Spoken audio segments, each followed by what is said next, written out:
പ്രിയ പ്രേക്ഷകർക്ക് സീരിയൽ ന്യൂസിലേക്ക് സ്വാഗതം. കൂടുതൽ സീരിയൽ ന്യൂസുകൾ അതിവേഗം ലഭിക്കുന്നതിന് ഈ ചാനൽ മറക്കാതെ സബ്സ്ക്രൈബ് ചെയ്യുക.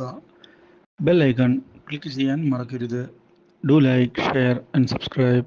പല്ലവിയുടെ ജീവിതത്തിൽ പുതിയൊരു വഴിത്തിരിവ് വന്നു സംഭവിക്കുകയാണ്. ഒടുവിൽ ഇന്ദ്രിയത്തിന്റെ ശല്യം ഒഴിവാക്കണം എന്നുള്ള തീരുമാനത്തിൽ ഉറച്ചു നിൽക്കുന്ന നമ്മുടെ പല്ലവി ഇതേ തുടർന്ന് സേതുവിനെ ചെന്ന് കാണാൻ തീരുമാനമെടുക്കുന്നു.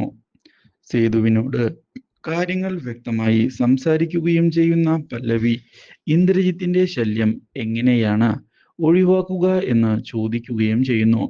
പക്ഷേ ഇതിനിടയിൽ ഇന്ദ്രജിത്ത് പല്ലവി സേതുവുമായി പ്രണയത്തിലാണ് എന്ന് കരുതുകയും ഇതേ തുടർന്ന് സേതുവിനെ ചെന്ന് കാണുകയും ചെയ്യുന്നു. സേതുവിനെ കൊന്നുകളയും എന്നുള്ള ഭീഷണി മുഴക്കുകയും ചെയ്യുന്ന ഇന്ദ്രജിത്ത് ഇതേ തുടർന്ന് സേതുവുമായി ഏറ്റുമുട്ടിയിരിക്കുകയാണ്. എന്നാൽ ഇതേ തുടർന്നാണ് ഈ കാര്യം നമ്മുടെ പല്ലവി അറിയാൻ ഇടയാകുന്നത്.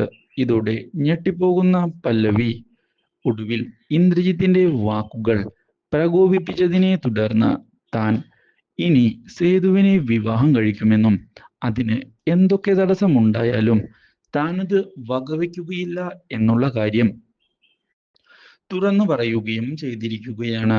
അപ്രതീക്ഷിതമായ ഈ സംഭവം നമ്മുടെ ഇന്ദ്രജിത്തിന്റെ പ്രതീക്ഷകൾക്ക് തിരിച്ചടി ആയി മാറുകയും ചെയ്യുന്നു. ഇതേ തുടർന്നാണ് വിവാഹത്തിന്റെ കാര്യങ്ങൾ മുന്നോട്ട് പോകുന്നത്. Do like, share and subscribe.